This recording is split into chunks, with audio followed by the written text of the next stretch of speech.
Essa é mais uma de uma série de lives que a gente está fazendo, nós da equipe Colar. Nós somos uma equipe de 5 pessoas especializadas na mudança do mundo das relações através da comunicação.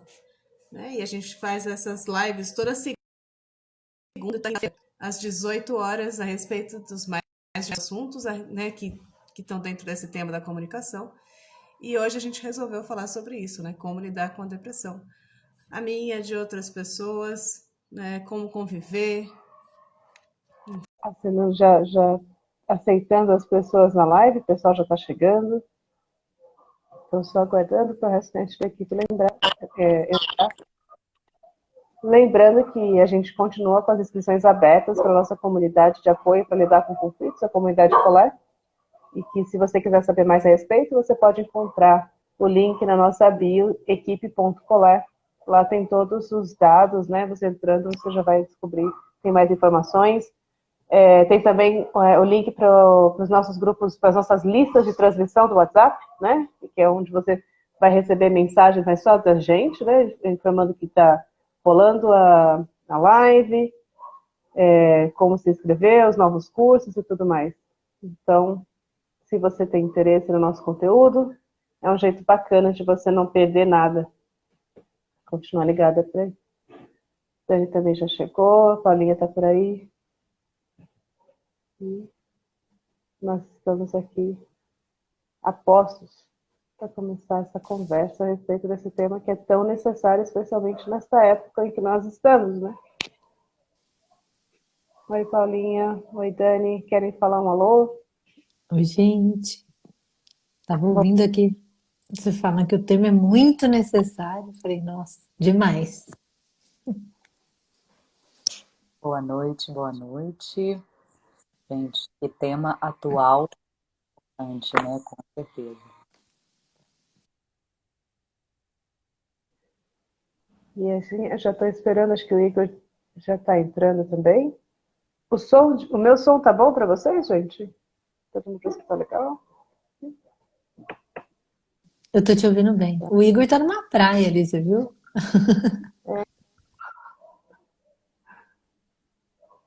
O Igor chegou. Quer dar boa noite, Igor? Boa noite, gente. Já, então, eu acho que uma coisa que é importante a gente começar falando sobre do que a gente está falando exatamente, né? Para as pessoas entenderem melhor a que nós estamos nos referindo, porque às vezes a gente fala assim, a gente está falando de depressão, aquele caso clínico e tal, então, né, se a gente começar aqui conversando só para a gente balizar a conversa, né? Paulinha, você quer começar falando do que para você, do que a gente vai tratar? Essa questão. Tá me ouvindo bem? A internet tá um pouquinho assim, né? Boa noite, gente, a todos e todas. Eu vou ter que sair 18h30, só para já avisar as pessoas, né, que estão por aqui. Inclusive, acho que eu e Pedro, nós vamos trocar. Então, 18h30 eu vou ter que sair e 18h30 o Pedro vai entrar. Legal. Pessoal, essa questão de depressão, me parece que ela, para mim, na minha visão, né, fora exatamente dessa questão clínica que a Letícia acabou de comentar, ela fica num lugar para mim de que ela vem de um contexto. Ela vem daquilo que a pessoa está experienciando no entorno dela, né? Como é que as relações dela estão, tanto as relações quanto o ambiente, toda essa questão que envolve essa pessoa está se desenrolando, né? Então, não é só uma questão interna, né? Um parafuso que soltou ali dentro, né? Um hormônio que está desajustado, um neurotransmissor que está desregulado por ali, mas tem também uma questão sistêmica e contextual que a gente gosta bastante de trazer aqui nesse nosso trabalho da Colar e que para mim fica muito importante da gente visualizar, né? Porque não adianta você tratar, né, cuidar, dar apoio para uma pessoa se o entorno dela continua trazendo esses gatilhos e essas questões que estão gerando essa afecção, né? Puxando essa pessoa para baixo, deixando ela, né, com... A gente fala muito de que a depressão é uma coisa que faz muito sentido, assim, para mim, né? De que a depressão é é essa perda do sentido, a perda da vontade de viver. Para que eu estou aqui nesse mundo? Para que serve essa minha existência, né? E é uma coisa que a gente fala bastante da existência que não precisa ser utilitária, né? Tem essa questão de propósito e de funcionalidade como algo que precisa permear todas as nossas relações, que precisa estar o tempo todo sendo produtivista. Acho que trazendo assim uma introdução a essa ideia. E aí, passo então de volta para você, Letícia, para você dar um outro panorama sobre essa questão da depressão. Eu acho importante, né? Acho que é interessante isso, né? Muitas vezes as pessoas falam assim, isso não é depressão, isso é só uma tristeza.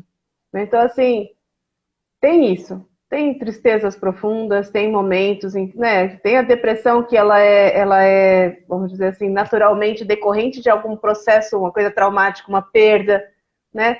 Mas o estado depressivo normalmente é o quê? É uma tristeza funda que dura bastante tempo, né?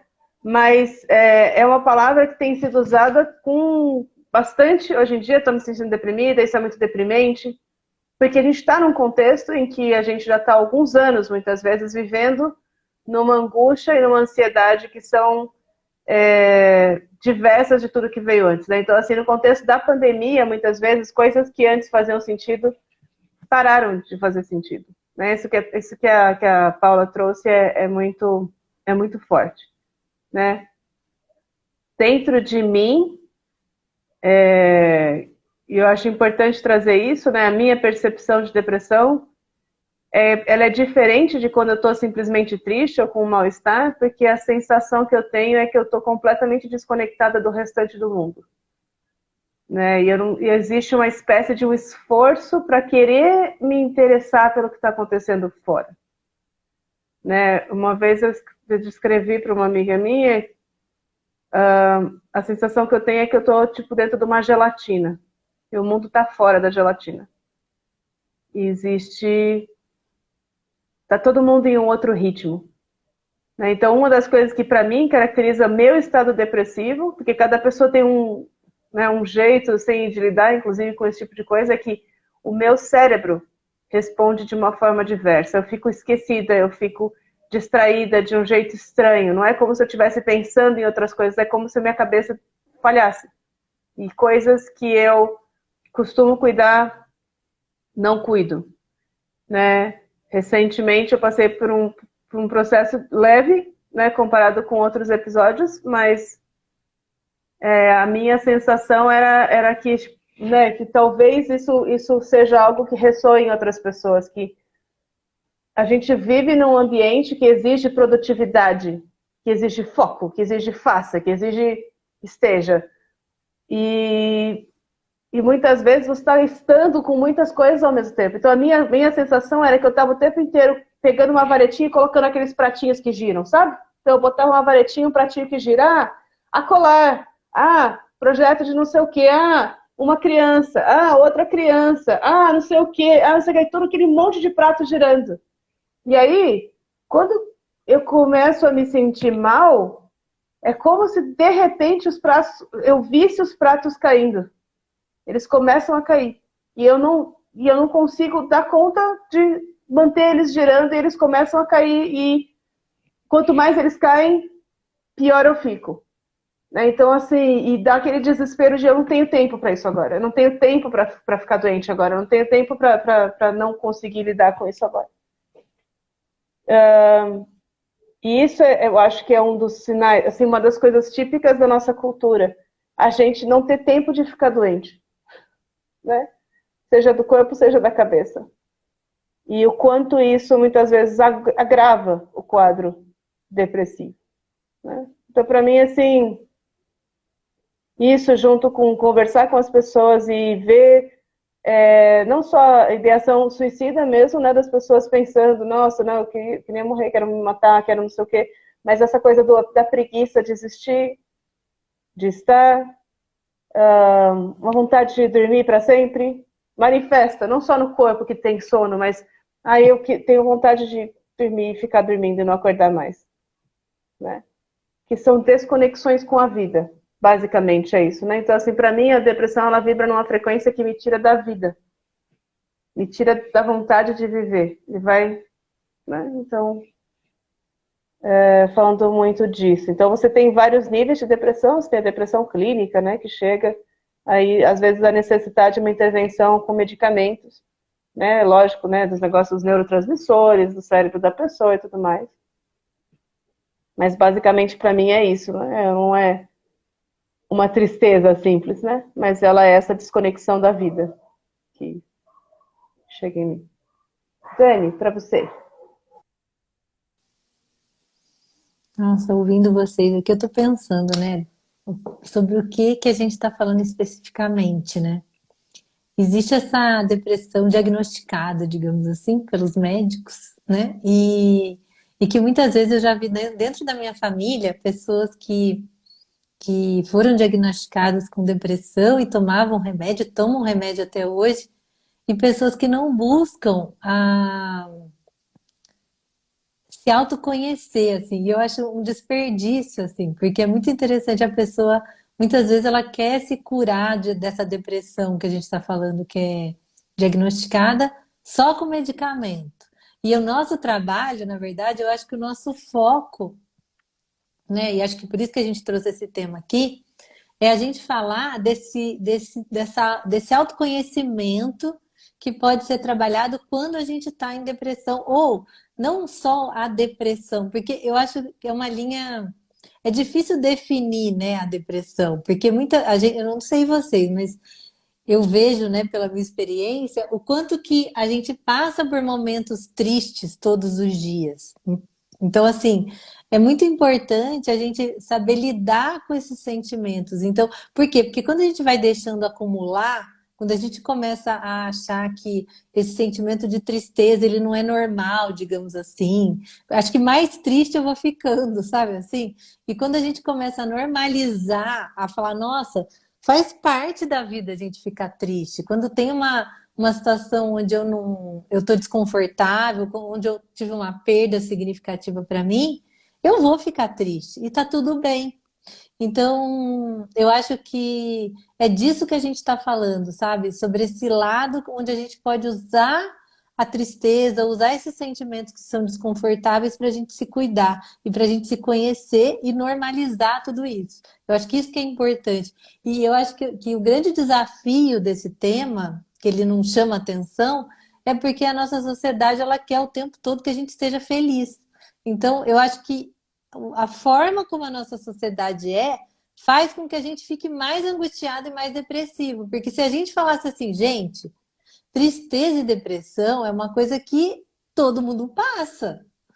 Eu acho que a gente ia ter mais tranquilidade para passar por esses momentos. Então, assim, a forma como a nossa sociedade está estruturada, então, eu tenho que ter um corpo perfeito. Qual é o corpo? A gente tem os padrões. Então, a gente fica buscando quais são os padrões. Isso é perfeito. Eu vou fazer isso para chegar àquilo. Então, ao invés de eu construir alguma coisa, né?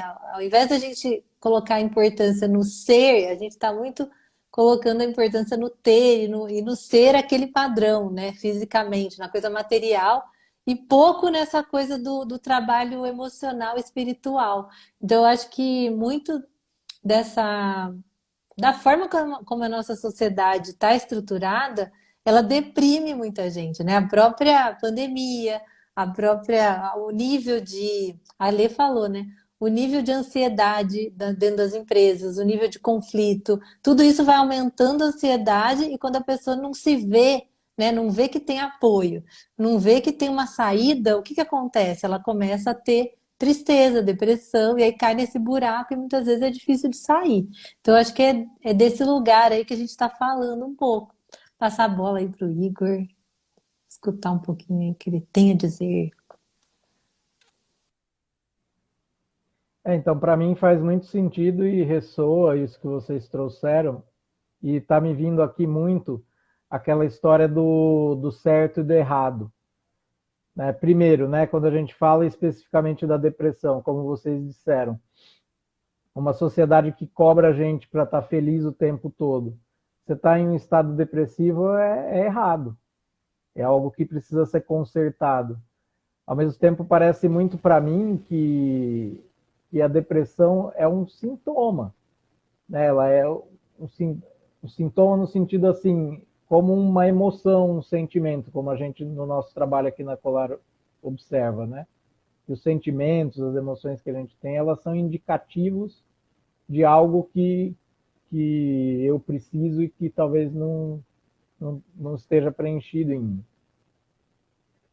E aí, parece que essa coisa de ver isso como errado e querer extirpar, que isso não exista mais, é justamente essa perda de oportunidade que vocês estão colocando, de olhar, conhecer mais profundamente o que acontece dentro de mim, o que é importante para mim.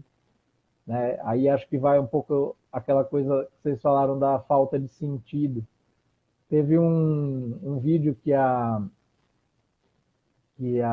Lê fez, tá no canal da Colar esses dias aí, ela aborda um pouco essa coisa se eu, de tudo ter que ser perfeito, assim. Então, por exemplo, se eu não levantei às 5 horas da manhã certinho para fazer o meu exercício, então se eu levantei às 5h10, já não adianta mais, não faz mais sentido, né? E isso quer dizer, isso de novo volta para aqueles pensamentos do certo e do errado. Né, que existe um jeito certo de fazer as coisas, existe um jeito certo de sentir, né, e que se isso não está ok, não está encaixado, então não faz mais sentido. E aí vem para mim muito essa coisa de, primeiro, quando eu estou em um estado depressivo, acolher, como é o meu corpo dando um freio de arrumação, assim, não, pá, a gente precisa parar aqui um pouco de fazer as coisas e olhar para aquilo que é importante para mim. Né? O meu corpo dando essa deixa. Ao mesmo tempo, aquilo. Será que não podem existir jeitos diferentes de viver, de se comportar, de ter importância, para além daquilo que é colocado como norma ou expectativa social, no trabalho, na família, enfim, na sociedade como um todo? Então, acho que é muito essa coisa de um desencaixe que está dentro de mim, daquilo que é importante, às vezes um desencaixe daquilo que é esperado de mim fora, e aí eu caio nesse estado em que eu preciso olhar e ver o que é importante de fato, né?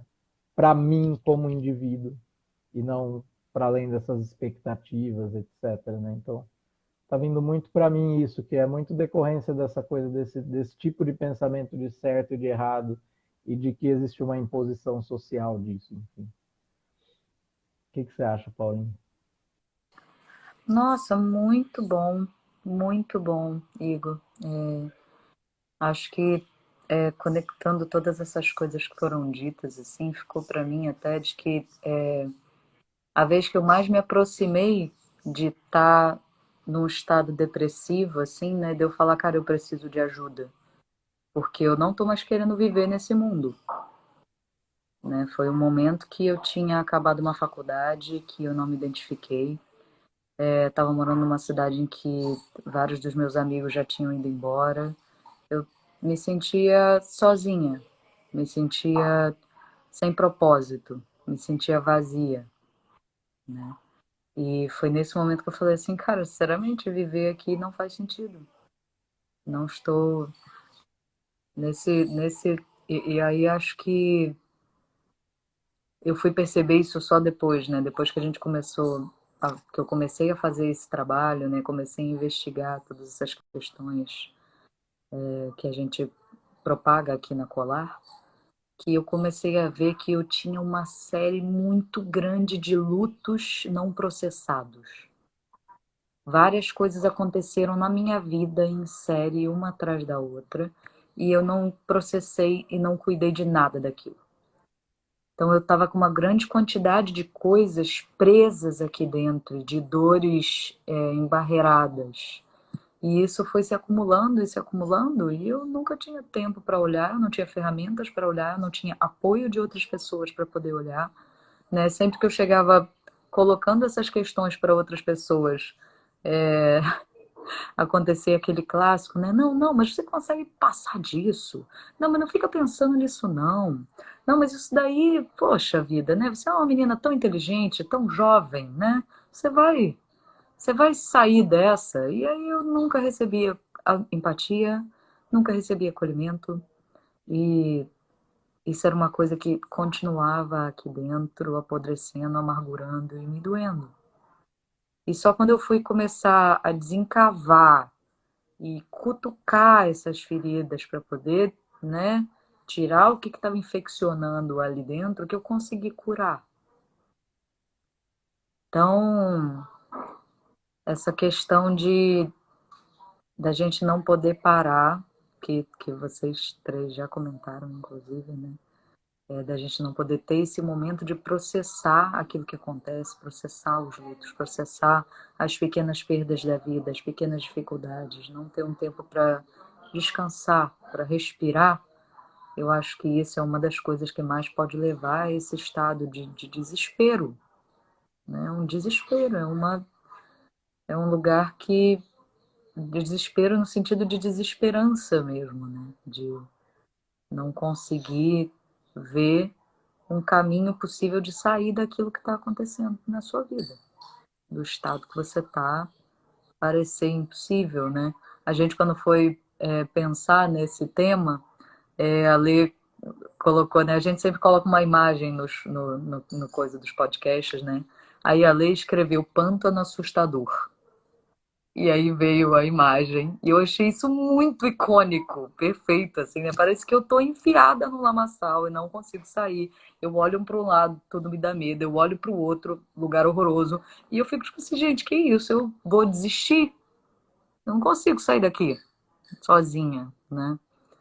Então acho que essa é uma imagem assim que ficou na minha cabeça. Vai lá, Lê. Obrigada por trazer o pântano assustador, porque é justamente isso, é a gelatina, né?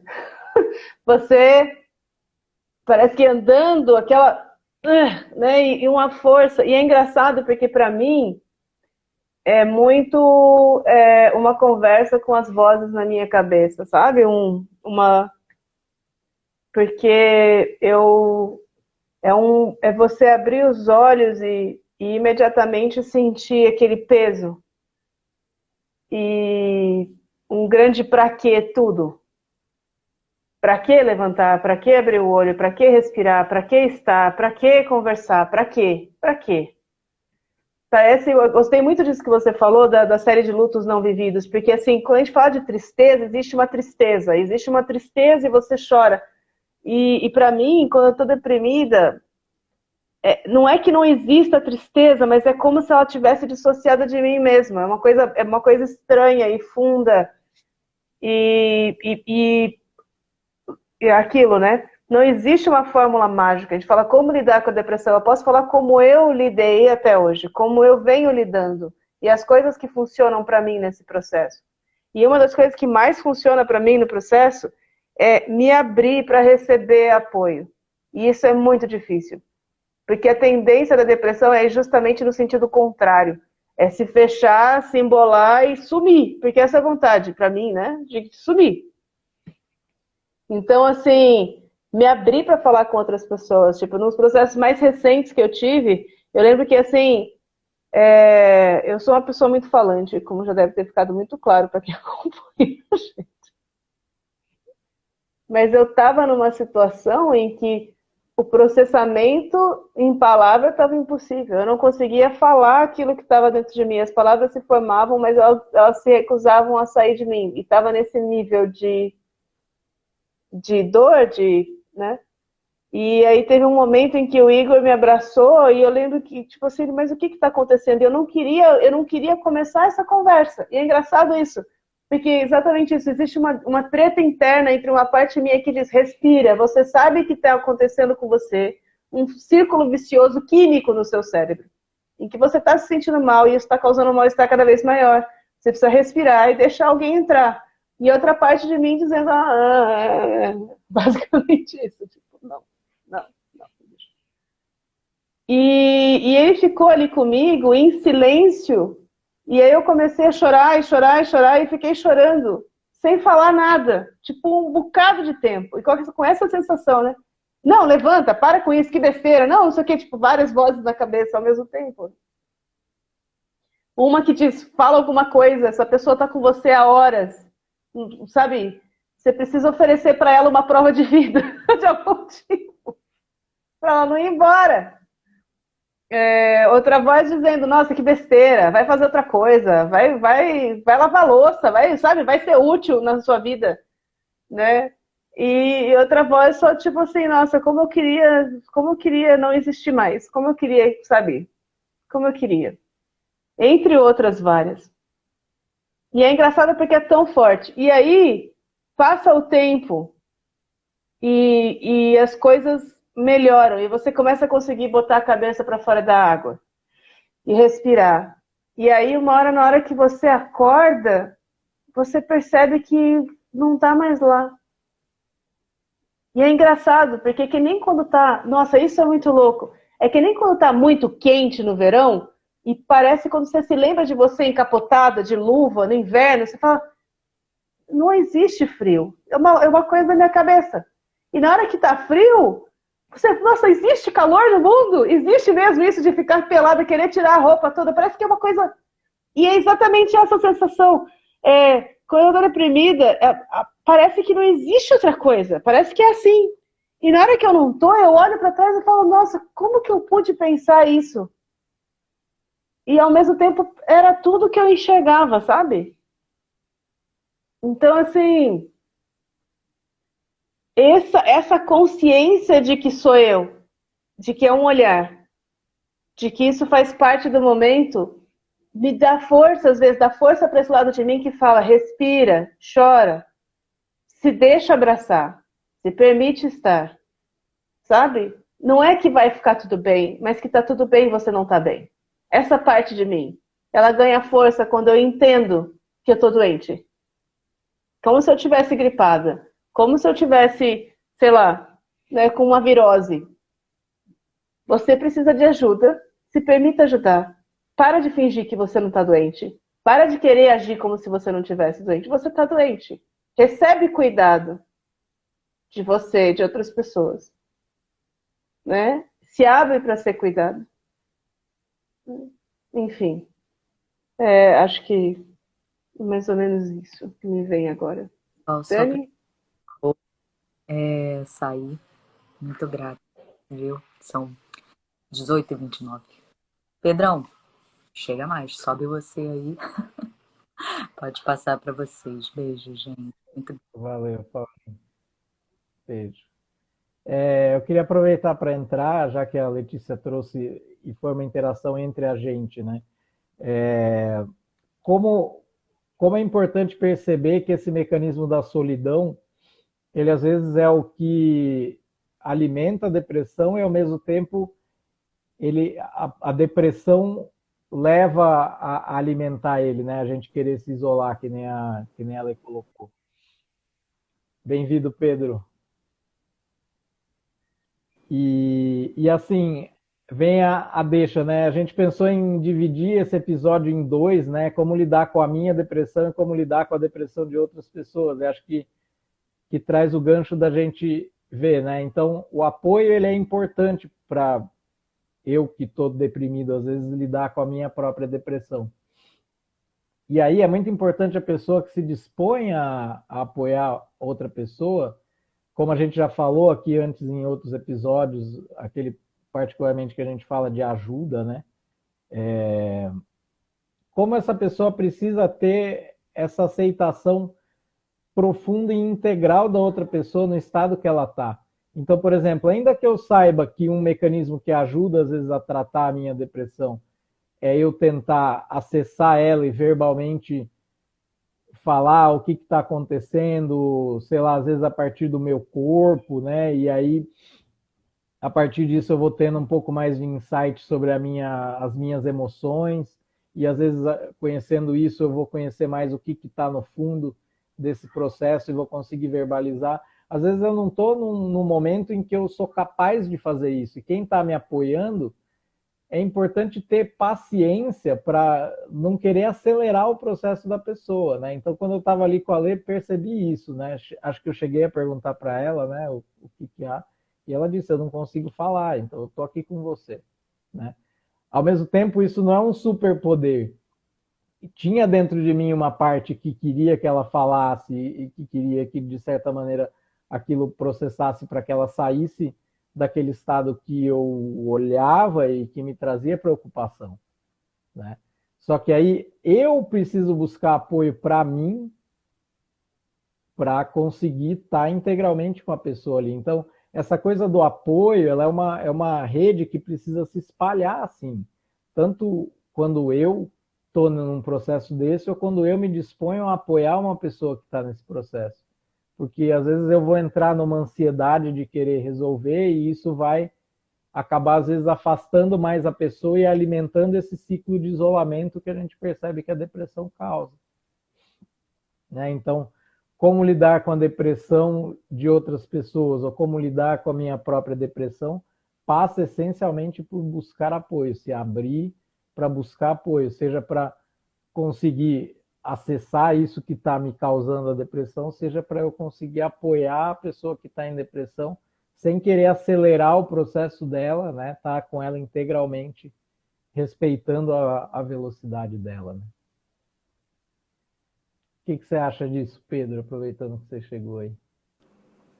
Gente, eu tô me sentindo participando de um programa da Globo, assim, sabe? Que eu tava ouvindo vocês, assim, agora eu tô na mesa redonda, assim, nossa, que emoção! Foi muito bom ouvir vocês até agora. E eu acho que eu vou pegar uma carona nisso que você trouxe, Igor, em relação ao apoio, que acho que tem uma coisa bem específica que para mim ajuda muito, e eu vejo ajudar muitas pessoas também na coisa do apoio, que é o sistema, né, de apoio, pensando em coisas fixas e regulares na nossa agenda que não dependem da gente ter que pedir ajuda, sabe? Porque muitas vezes quando a gente está deprimido, a gente está com a musculatura mais frágil, assim, com a pior condição. A gente está, tipo, sem esperança, né? A gente está desacreditado, tal. Então, é assim, então a gente está com a menor condição para pedir ajuda no momento que a gente mais precisa de ajuda. Então, se pessoalmente eu não tivesse coisas fixas na minha agenda que me fazem encontrar com o meu par empático ou participar de um encontro, que as pessoas vão falar como elas estão se sentindo, eu vou falar como eu estou me sentindo, se eu não tivesse isso fixo, eu não ia falar assim, eu vou pedir ajuda. Mas como isso está na minha agenda, isso facilita muito, assim, sabe? Para mim, eu vejo que para mim isso facilita e para outras pessoas também, porque assim, como vocês já falaram aqui, né? Pedir ajuda é uma coisa que culturalmente tem várias dificuldades, vários tabus, tem a questão da educação de gênero também, como é que cada pessoa é educada a pedir ou não ajuda, né? Como isso que é mais fácil ou mais difícil para certas pessoas. Então, pedir ajuda pode ser muito difícil, assim, né? Ainda mais porque depressão é uma coisa vergonhosa, né? É uma coisa que a gente tem medo até de falar. Cara, eu conheço pessoas que elas, assim, bom, no geral todo mundo é assim, né? Mas eu conheço pessoas que tentaram se matar, assim, porque elas estavam deprimidas e você bate o olho, você não diz. A pessoa tá sorridente, a pessoa tá, sabe, se colocando nas redes, fazendo coisas. Mano, você não diz. E para todo mundo, assim, né? Por quê? Porque, sei lá, se eu falar que eu tô deprimido, o que vai acontecer comigo? Como é que as pessoas vão reagir? As pessoas vão parar de me chamar para fazer trabalho, provavelmente. Tem várias questões. Não é assim, né? Só, a gente tem que falar que a gente está deprimido. Não, isso implica em várias consequências muito sérias, assim, até de isolamento. As pessoas se distanciam. Então tem várias camadas, né, de consequência. E essa coisa do sistema mesmo, né? Coisas na minha agenda, por exemplo, na Colar, a gente tem apoio para empático, encontros, tipo, tem que ter uma coisa na sua agenda. Porque se depender de você ter que pedir ajuda, muitas vezes a gente não consegue pedir ajuda. No momento que a gente mais precisa, né? E eu tô olhando aqui, todo mundo aqui já foi do CVV, né? Que é o Centro de Valorização da Vida, e que quem não conhece é uma organização que dá apoio emocional para pessoas que estão passando por momentos de dificuldade e tal. Cara, eu não sei para vocês, assim, vocês vão poder falar também, mas para mim o CVV foi uma grande escola, assim, de sentar e olhar e me familiarizar e normalizar um estado, assim, normalizar no sentido de acontece isso, né? O estado depressivo, assim, como é que a gente olha para o estado depressivo de uma forma construtiva, de uma forma esperançosa, de uma forma acolhedora?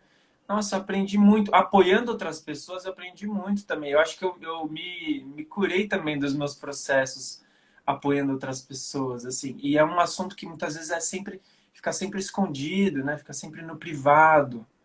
Então as pessoas entram no CVV lá num estado limite, assim, né? Tipo, transbordando, assim. Aí a gente começa, não, tá, vamos lá, vamos olhar para isso, tal. E a pessoa parece que vai arejando, né? Mas é um negócio muito comprimido, assim, não tem espaço para falar disso, né? De uma forma normal, coletiva, né? É sempre assim, você tá deprimido, você vai lá, paga a sua terapia, né? Toma o seu remédio, tira essa parada da minha frente, esconde esse negócio horroroso que só traz prejuízo para a vida de todo mundo, né? Então, não é muito encorajador, né? Acho que agora eu passo a bola para Letícia, é isso? No rodízio de vocês? Para Dani? Diga lá, Dani. A Dani ainda não falou. Deixa eu pegar a bola aqui. Gente, eu tô achando tão interessante, tão legal a gente falar sobre esse tema, porque eu lembro que eu nunca tive uma depressão profunda mas eu já vi duas depressões, assim, da pessoa deitar e não levantar.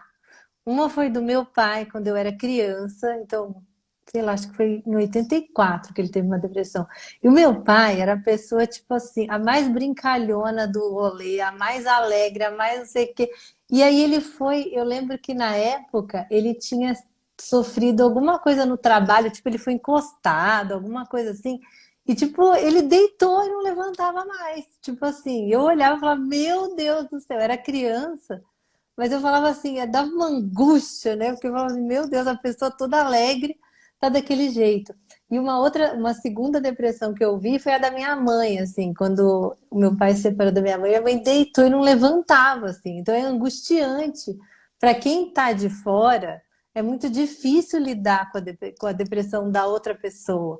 Eu acho que tem dois lados.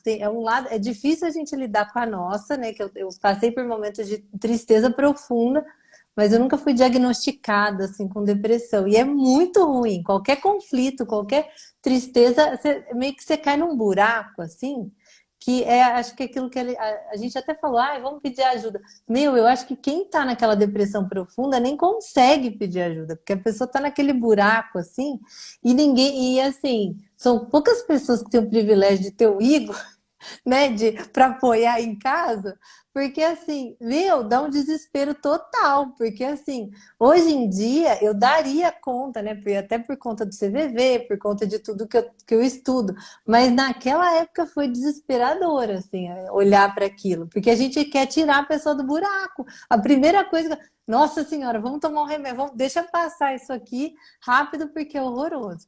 E tem uma outra coisa que eu queria trazer, que quando eu estava ouvindo a Lê falando sobre essa coisa quando eu tô depressiva, parece que só existe aquilo. E quando eu não tô depressiva, parece que aquilo não existe. Eu acho isso que você falou, Lê, tão importante. Por quê? Porque eu falo que é igual gravidez. Quando a gente fica grávida e tem um filho, a gente esquece, né, para ter o segundo. Eu não tive o segundo, mas você precisa esquecer aquilo, porque senão você não vai ter o segundo. E eu acho que a depressão é a mesma coisa. Você passa por aquele momento e aí você não lembra como é que ele foi. Então, por isso que é tão difícil compreender a pessoa que está com depressão. Porque a hora que você olha, você fala assim, gente, mas por que ela não levanta? Sabe assim? Por que ela não levanta? Ela tem tudo, né? Porque a pessoa tem tudo, por que ela está desse jeito? Eu não sei, não entendo. Então, eu acho que tem uma palavra que é incompreensão, E o preconceito também, que está muito conectado com essa coisa da depressão e da tristeza. Porque a hora que você olha e fala, mas ela precisa olhar para o lado bom da vida, olha quanta coisa que ela tem. Meu, a pessoa está ali no chão, não tem como, ela não consegue ver. Então, assim, eu acho que é muito importante a gente falar desse tema, porque eu acho que é muito importante a gente lembrar o quanto que para a gente ter essa empatia, para a gente ter a pessoa não adianta falar que tá bom, não adianta falar que ela tem tudo, não adianta falar que, olha aqui, você está sendo, como quem diz, você está sendo ingrata, olha, você tem saúde, você tem tudo e tá desse jeito. Então é muito legal a gente falar sobre isso, para a gente lembrar o que é esse estado emocional, né? Que a pessoa não tá daquele jeito porque ela quer, ela tá daquele jeito porque ela precisa passar por um processo. E aí eu acho que essa experiência no CVV e a gente, né, vai passando pelas experiências da vida e vai aprendendo a lidar com esses sentimentos, eu acho que eles são válidos e importantes para a gente lembrar disso. Não né? A gente não consegue tirar a pessoa de qualquer jeito ali. Eu vou dar um exemplo aqui de uma coisa que não tem a ver com depressão, mas que tem a ver com essa incompreensão. A minha mãe, ela tem pânico de cachorro. Só que pensa bem, cachorro é uma coisa que é afeto. Então, assim, a minha mãe é muito engraçada, porque ela vai no elevador, ela sempre arruma treta no prédio que ela tá, porque tem 1000 cachorros. E aí, a hora que ela entra no elevador, tipo, aí vem um cachorro. Ela fala assim, eu tenho medo de cachorro. Mas é a pessoa, tipo, tá, tudo bem, ela entra no elevador. Aí minha mãe entra em pânico. Então, tipo, não é que ela não consegue ficar dentro do elevador com o cachorro.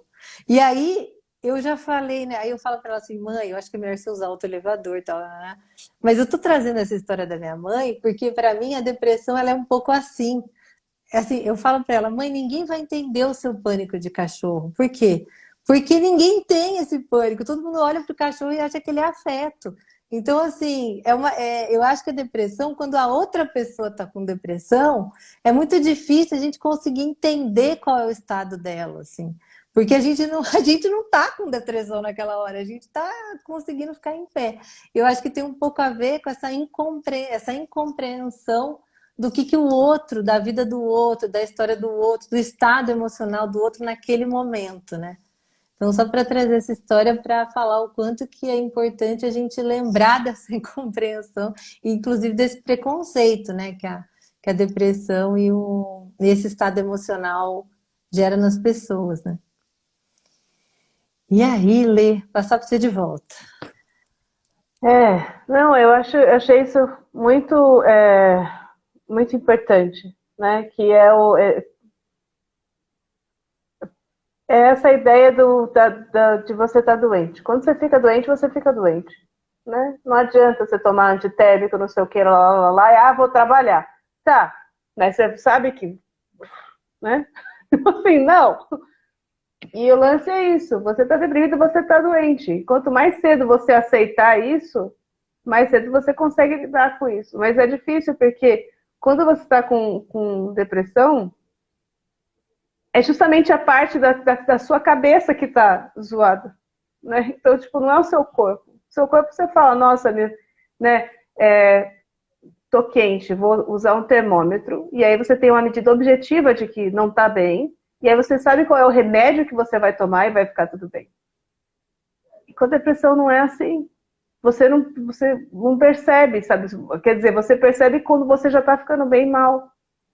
E muitas vezes a pessoa que está deprimida, ela não se dá conta de que é depressão que ela está sentindo, o que está acontecendo com ela. E muitas vezes, se você falar que é isso, ela vai resistir, porque isso não tem, isso é besteira, né? Isso é coisa de gente fresca. Enfim. Então, muitas vezes, para você cuidar dessa pessoa, a passar pela aceitação do fato de que ela não aceita que ela não está bem, é importante. Né? E apoiar a pessoa, ter apoio seu para você conseguir estar com a pessoa sem a esperança de que ela fique bem. E isso parece uma coisa cruel dizendo assim, mas é porque justamente esse desespero para a pessoa ficar bem que faz a gente falar coisas do tipo assim, vai, é só você tomar um banho e sair andar, vai ficar tudo bem, você vai se sentir melhor. Vai, é só você tentar. Pensa positivo. Olha pelo lado bom, né? E, na realidade, essas coisas só fazem a pessoa se sentir cada vez pior, né? Porque ela se sente mais inadequada por estar se sentindo mal. E é muito violento esse processo. E a gente querendo ajudar, não ajuda em nada. Então, assim, é um alívio muito grande uma pessoa sentar do seu lado e segurar a sua mão quando você está quebrada. E você poder simplesmente estar quebrada. Sem mais. Sem precisar, em algum momento, botar um sorriso na cara e fazer uma piada, porque agora está tudo bem. Muito obrigada por me ajudar, cidadão. E a pessoa, ganhei meu dia. Então, assim, né, todo esse esforço, né, para a pessoa não sentir mal com a sua depressão, com o quanto que você está se sentindo mal. Então, assim, poder estar mal, sabe? Estar em um espaço em que você pode se sentir mal. Abrir espaços em que as pessoas podem se sentir mal. E ter apoio para você conseguir sustentar esse tipo de coisa. Então, como lidar com a depressão? Permitir que a depressão exista. Começa por aí. Né? Não partir da premissa de que ela tem que ser extirpada, excluída. E aceitar que ela é um dado. Sabe? Que ela é um fator que está ali. Para muitas pessoas, ela é um cachorro que está o tempo inteiro em algum lugar, às vezes em cima dela, às vezes embaixo dela. Eu vi isso daí, tipo, era uma animação, que o cara botava a depressão em um cachorrão, assim.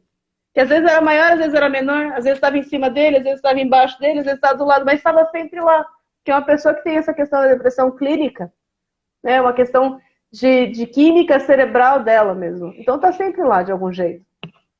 E ela sentir que ela pode estar ali, e que o cachorro dela é tão bem-vindo quanto ela nos espaços que ela ocupa, é algo que permite a existência dela nos outros espaços. Né? E a diferença entre ela ficar isolada e o cachorro ficar cada vez maior até engolir ela inteira, ou ela tá ali presente com o cachorrinho ali do lado. Né? Então, assim, essa aceitação muitas vezes é o que faz toda a diferença. Né? E quando a gente fala, por exemplo, do nosso trabalho, o nosso trabalho é todo voltado para o estabelecimento de rede de apoio, de sistema de apoio, de aprender a identificar a tua opção de apoio antes de você cair num nível que você já não consegue falar, né? Então, assim, isso que o Pedro falou de ter coisas fixas no dia a dia é muito interessante, porque uma das coisas que ajudou muito para mim, pelo menos, foi uma das reuniões da colégio. Tem reunião de equipe, tipo, o tempo inteiro. A gente tem muito projeto. E eu lembro disso, de entrar numa reunião fazendo muito esforço para estar presente. E sair sentindo que eu tava respirando com a cabeça fora d'água, de repente. E aguentar, tipo assim, e é uma coisa que eu aprendi, que também me ajuda a lidar. Não entrar numa pira de agora passou. Porque aí, se eu pioro de volta alguma coisa, é como se eu tivesse num pior ainda. Cai. E só aceitar, tipo, nossa, neste momento eu estou me sentindo bem. Respira.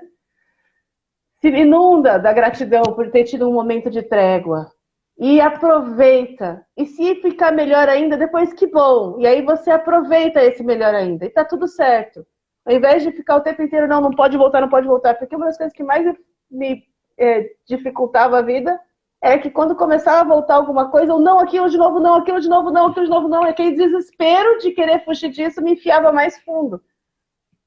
Né? Dentro daquele buraco. Do buraco que eu tava tentando fugir. Né?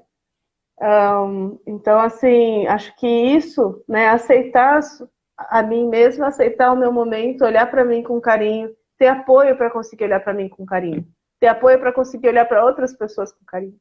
Né? E essa é basicamente a base do nosso trabalho. Né? A gente fala, a gente tem várias formas de explicar como a gente faz isso, mas o coração é esse. Né? Sustentar esse olhar para mim e para outras pessoas. Enfim. Na minha concepção, né? Vocês podem me corrigir se vocês acharem diferente de mim, gente. E você, Igor? Então, te escutando, me vem muito essa coisa dos ciclos, né? De como a gente passa por essa coisa dos lutos e celebrações de uma maneira cíclica.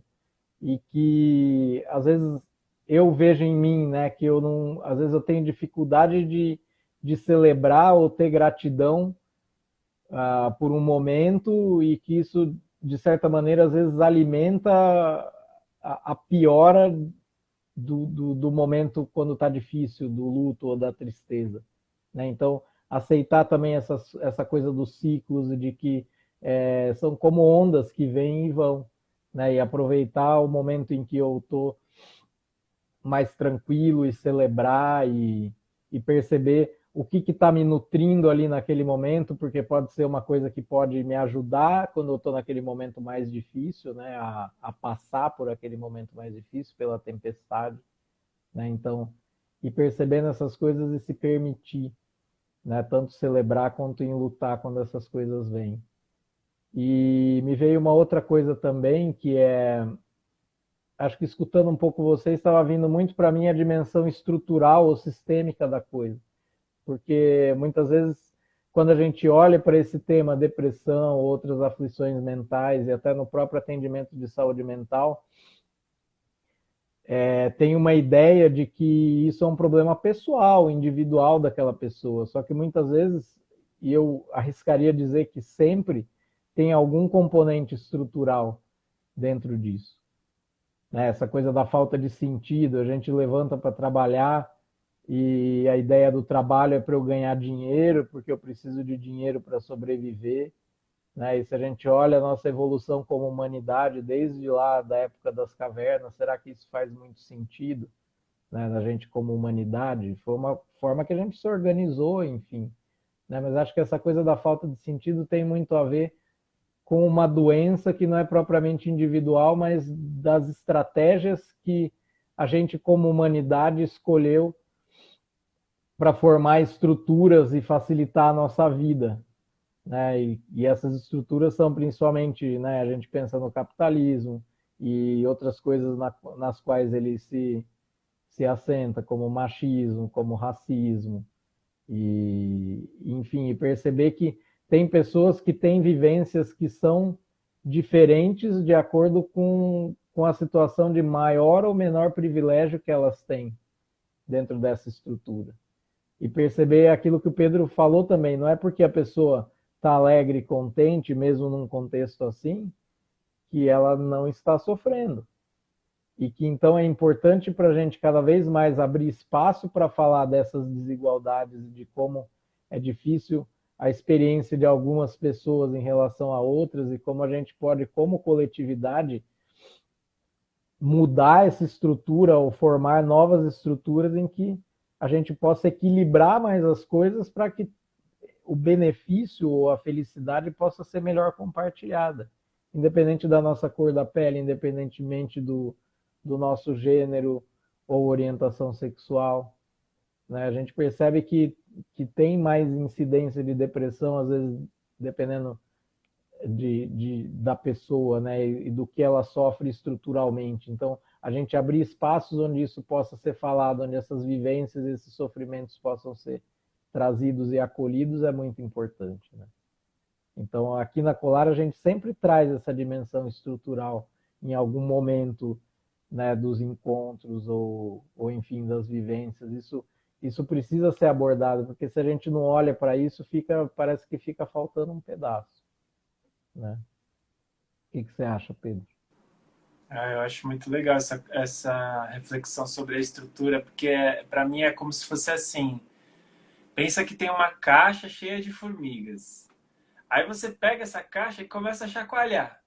Aí as formigas lá dentro começam, tipo, tudo a se debater assim, e elas começam a pensar assim, nossa,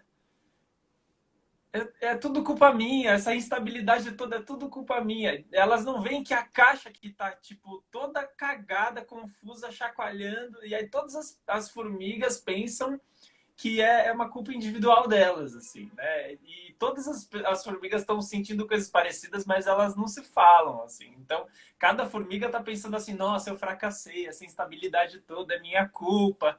E a caixa, né, chacoalhando. Então, eu vejo que é um pouco isso, assim, também, né? Muitas vezes a gente olha culturalmente para a depressão tentando estratégias individuais para cuidar de uma questão que é coletiva, né? E eu acho que a gente precisa de estratégias individuais, com certeza, mas a gente precisa de estratégias coletivas também, né? Espaços coletivos também para falar disso, assim. E como que é um tema tabu também esse tema. Então, Quantas conversas a gente teve nas nossas famílias sobre depressão? Quantas conversas a gente teve na nossa escola, né? Em todos os anos que você esteve na escola, quantas rodas de conversa tiveram depressão como tema? Né? Então, assim, cara, e assim, quantas pessoas sentem depressão durante a vida? Então, assim, será que a gente não está deixando de falar de depressão? E né, é um assunto tão importante de ser falado, assim.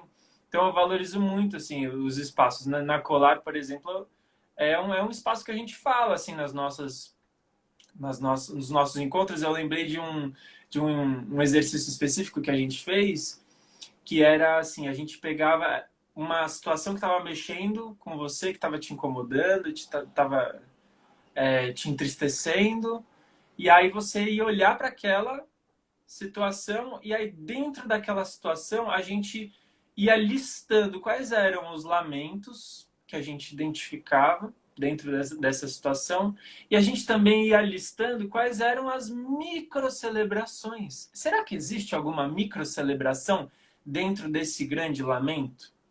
Talvez não exista, talvez você não consiga ver, mas talvez exista. E aí, fazendo esse exercício, foi muito interessante, porque o guarda-chuva era um grande lamento, mas as pessoas foram vendo também microcelebrações delas reconhecerem que, poxa, eu fiz uma coisa que eu me arrependo de ter feito, mas eu estava tentando cuidar de alguma coisa. Então, eu celebro também que foi uma tentativa de cuidar de alguma coisa. E aí a gente vai conseguindo destrinchar, conseguindo olhar mais profundamente, né? Mas que espaço que a gente tem para olhar para isso mais profundamente, assim, né? São muito poucos os espaços, quase nenhum no trabalho se fala disso, né? Muitas vezes é uma coisa muito, assim, pejorativa, né? E quando se fala de depressão, assim, uma coisa meio que a gente abomina, ou não vamos falar disso, senão atrai, né? Muitas vezes... Ou não vamos falar disso porque nem tem isso na nossa família. Para que falar disso? Para que ficar trazendo assunto negativo, né? Vamos falar de coisa boa, vamos falar de TechPix, né? Então, é um dos assuntos que eu acho que ele está no nosso mecanismo do nosso organismo. É como se fosse biologia, assim, pô, quando a gente estuda biologia, a gente entende, né? Fisiologia, a gente entende o nosso corpo. Quando a gente estuda os processos emocionais, a gente só ganha com isso, né? Porque é como se a gente se familiarizasse com os nossos mecanismos emocionais, né?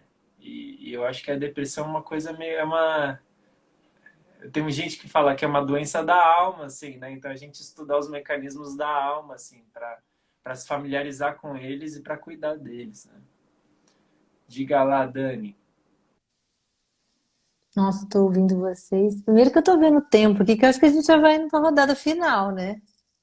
E uma coisa que eu queria trazer aqui é que essa coisa do sistêmico, né? Quanto mais opressor é o ambiente, mais depressão ele tem, mais ele, né? A coisa fica embaixo do pano, assim. E aí eu queria só lembrar que hoje em dia nas escolas, né, que a gente não fala disso, o quanto que a gente tem suicídios com crianças agora, né? Coisa que acho que existia antigamente também, mas acho que agora está até mais evidente, assim. Então, o quanto que é importante a gente falar sobre esse tema. E aí, como a gente está na nossa rodada final, eu acho que eu vou falar assim umas dicas na minha visão, assim, de cuidadora, digamos assim, de acompanhante de pessoas, né? Que às vezes eu fico triste também, mas assim, o que que a gente faz, né? Acho que teve uma pergunta aqui perguntando o que que a gente faz quando você vê um amigo que está com depressão, alguma coisa assim, porque eu não estou vendo a pergunta aqui de novo, eu vi no meu computador. Mas para mim, eu acho que é fundamental a gente aprender a prática da escuta empática, que é uma prática que sustenta o trabalho da Colar. Então, assim, eu acho que eu sou muito fã dessa escuta, porque essa escuta, quando eu pratico essa escuta, ela me transforma e faz com que eu consiga sustentar esse lugar da tristeza, da depressão do outro. E aí é isso que faz com que o outro crie essa autonomia para ele sozinho sair de lá. E para a gente conseguir sustentar isso, a gente precisa, né, praticar e acreditar que essa escuta de fato vai fazer aquela pessoa melhorar. E ficar nesse lugar de, tá, eu vou ficar junto com ela, eu não vou arrancar ela daquele buraco enquanto ela não sai sozinha. E para isso a gente precisa criar essa crença, né, de que isso vai ajudar de fato. Então, eu acho que a prática da escuta, ela pode ajudar muito a mim mesma, a você que vai praticar e as pessoas que estão do seu lado. E eu acho que uma outra dica é buscar lugares onde a depressão cabe, onde ela pode existir, igual a Letícia falou, né? Onde a depressão pode existir tranquilamente, que a pessoa não precisa sair correndo, não precisa fingir que ela não está. Porque eu acho que essa situação que o Pedro trouxe de tem pessoas que você olha e não tão, parece que não está depressiva, mas aí ela vai para a casa dela, ela está depressiva. Eu acho que isso é um mecanismo meio de eu vou disfarçar porque eu não tenho espaço. Se eu falar que eu tô aqui depressivo, né, ninguém vai gostar de mim, ou ninguém aceita isso aqui. Então, eu acho que é muito importante a gente buscar e criar espaços onde a depressão pode existir. E aí já fica o convite para você conhecer o trabalho da Colar aí na nossa bio, que é um espaço onde a depressão pode existir, né? Então, fica a dica aí. E você vê considerações finais? Considerações finais. Então, eu acho que eu me vejo muito representada já por tudo que você trouxe, Dani. Eu acho que só reforçar essa coisa de aceitar a depressão ao invés de brigar com ela. Ela é assustadora porque é aquilo, você está atravessando um pântano e a sensação que você tem é que você vai morar para sempre nele. E se ela nunca for embora? É sempre esse medo, parece que vem tipo um... E agora? Né?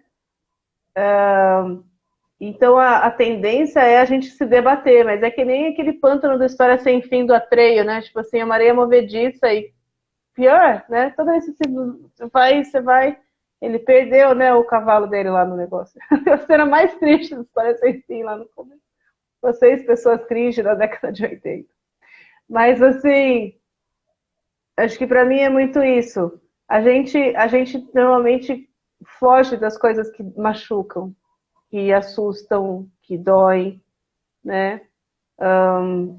E acho que a depressão não é uma exceção a essa regra, especialmente porque a gente tem essa mensagem de que é pra gente estar bom logo. Para com essa besteira, né? Vai, levanta, sacode a poeira, não sei o quê. Então, a gente se aceitar com depressão é difícil. Então, aceitar a depressão, olhar para ela e dizer assim, ela tá aqui, né? Minha e da outra pessoa. Não ficar tentando botar remédio por cima, não ficar com a expectativa de que a pessoa amanhã vai estar melhor, sabe? Mas simplesmente aceitar quem ela é naquele momento. Né? Aceitar quem você é no momento, aceitar quem a pessoa é no momento e simplesmente estar. Acho que essa aceitação muitas vezes promove mais espaço de respiração para quem está se afogando nesse pântano do que qualquer outra coisa, sabe? O tempo de você estar com você, o tempo de você olhar para você e não precisar estar bem naquele momento. Então, para mim é mais isso que me vem agora. Igor? Para mim, o que eu ia dizer é um pouco disso que você acabou de falar, que é não só aceitação, mas também paciência, cultivar uma paciência. Né? E dentro dessa pergunta que a Janalda fez, né, que a Dani estava respondendo, né, como conversar sobre depressão com um amigo que você vê que está deprimido, como oferecer ajuda sem imposição. Parece para mim que é muito um processo de demonstrar para a pessoa o quanto eu me importo com ela e, ao mesmo tempo, o quanto eu respeito ela no processo dela.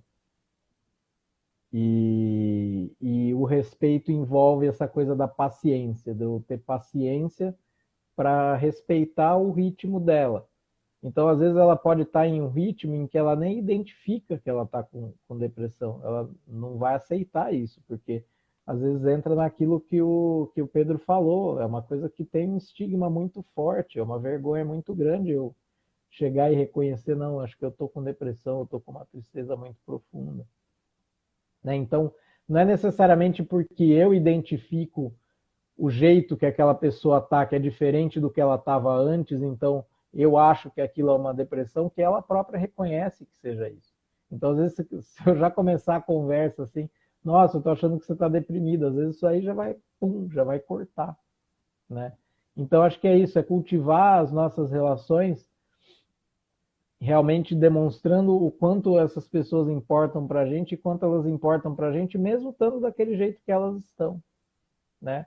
Acho que faz um tempo que a gente fez um episódio sobre críticas ou julgamentos, não lembro exatamente agora, que eu lembrei o quanto doeu para mim uma pessoa querida dizer para mim que ela tinha saudade da pessoa que eu era, né? Então era como se eu naquele momento não fosse ali, e ali em algum momento quebrou uma coisa entre a gente que infelizmente não se remendou com o tempo, né? Então acho que é isso, é demonstrar para a pessoa que eu aceito ela do jeito que ela é naquele momento e como a Letícia falou, talvez trazer isso para dentro de mim também, ter essa paciência comigo mesmo também quando eu estou nesse processo, porque é muito isso, o nosso corpo é sábio, a nossa mente é sábia, né? E muitas vezes esses processos são desencadeados pelo nosso inconsciente, né? Então, por mais que a gente esteja ali se forçando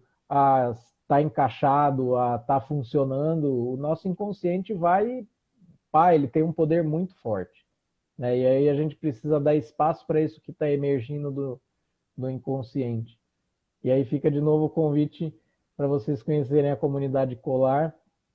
Agora as inscrições estão abertas o tempo todo, você pode se inscrever a qualquer momento e a gente tem os encontros semanais, a gente tem o fórum, onde as pessoas interagem, a planilha de pares empáticos, onde toda semana a gente organiza e troca para as pessoas irem se conhecendo e na medida que quiserem, formando essa prática regular, sistemática, né, como o Pedro falou, então fica aí o convite. Pedrão. Eu vou usar uma situação que aconteceu hoje comigo como analogia aí, porque eu ia para a Europa, né? E eu fui para o aeroporto e aí o meu avião foi cancelado, o meu voo foi cancelado. E fazia tempo que eu não viajava, assim, né? Então, na época que eu viajava muito, eu tinha uma malemolência maior para lidar com essas situações. Mas aí, essa noite, cara, eu tava lá no aeroporto, era 2h30 da manhã, o voo foi cancelado, aí já vem um monte de coisa, meu Deus, não tem jeito. Ah, que problema, sem solução, não sei o quê. E aí eu comecei a lembrar dos momentos que eu tava viajando muito pelo mundo, e que esse era o meu mantra, assim, cara, às vezes é um segundo que parece assim, não tem solução. Agora ferrou. Agora ferrou. Já passei por vários perrengues, já fiquei na rua, assim, passando frio, achei que eu ia morrer, já fiquei sem comida, nossa, já passei muitos perrengues nas minhas viagens. E em vários momentos eu falava assim, não, agora ferrou. Agora ferrou mesmo. E aí, cara, era um momento assim de uma desesperança total, e que eu acho que muitas vezes acontece na depressão, né? Momentos assim de desesperança total. Não tem solução. A questão econômica agora ferrou, não tem solução. Ou, sei lá, uma relação não tem solução, ou sei lá. A gente vê muito isso, né? As pessoas, essa narrativa muito forte. Não, eu fracassei, não tem solução. Fracassei na minha existência. E, cara, sempre tem alguma coisa que dá para fazer. Às vezes não tem solução aquele negócio, aquele aspecto realmente. Ah, sei lá, alguém morreu. Não tem solução, a pessoa morreu, realmente. Mas sempre dá para fazer alguma coisa. E sempre tem alguma coisa que eu não consigo imaginar do ponto de vista que eu tô. Quando eu começo a me movimentar, aí eu começo a ver coisas que eu não via daquele ponto de vista que eu tava. Porque fisicamente assim, né? Eu olho aqui na minha sala, tem coisas que eu não vejo. Se eu começar a andar pela sala, eu vou começar a ver coisas que eu não tava vendo antes. Então sempre tem coisas que a gente não consegue ver. E a sensação de não ter solução é uma coisa muito forte, né? Então acho que é a gente meio que se familiarizar, assim. Vai ter momentos que você vai pensar, ferrou, não tem solução. E se você não pensar isso, talvez a outra pessoa esteja pensando isso. A outra pessoa esteja nesse loop, ferrou, não tem solução. Então, como é que você assim, não arrasta ela, né, para fora disso? Como é que você entende, compreende? Ah, olha só, ela está naquele momento, pensando, ferrou, não tem solução. E esse momento, eu sei que ele existe. Então, também, isso dá uma certa calma pra gente, mais paciência, né? Para lidar com a pessoa também. E com a nossa angústia de ver a pessoa nesse lugar. E é isso. E fica o convite aí para quem quiser botar a mão na massa e experimentar os nossos encontros lá na Colar, que são sempre muito bons e ajudam a gente nos nossos processos. E é isso então, gente. Obrigada por terem vindo. Lembrando que toda segunda e quinta-feira a gente faz live às 18 horas e as lives vão para o nosso podcast, o Pode Colar, que você pode encontrar lá no Spotify. Então, ficam gravadas depois também aqui no Instagram, mas no Instagram, eventualmente elas saem, porque elas acompanham os nossos ciclos. Mas lá no Pode Colar você encontra a gravação do áudio, pelo menos. E acho que é isso. Se você quiser receber notificações das nossas lives, dos nossos podcasts, dos nossos cursos e tudo mais, das nossas andanças pelo mundo afora, um jeito bom é entrar na nossa lista de transmissão do WhatsApp. Tem o link na nossa bio aqui do @equipe.colar, porque, né, se ficar dependendo do Instagram, enfim, nem sempre você vai receber as notificações. E ali na lista de transmissão você certamente não vai deixar passar nada. Então, é isso. Muito obrigada por terem vindo. É sempre bom ter vocês com a gente. Beijos. Tchau, tchau. Tchau, tchau. Obrigado por me aceitarem aí no andar da carruagem. Um prazer ter Tamo vocês. junto. Pela participação.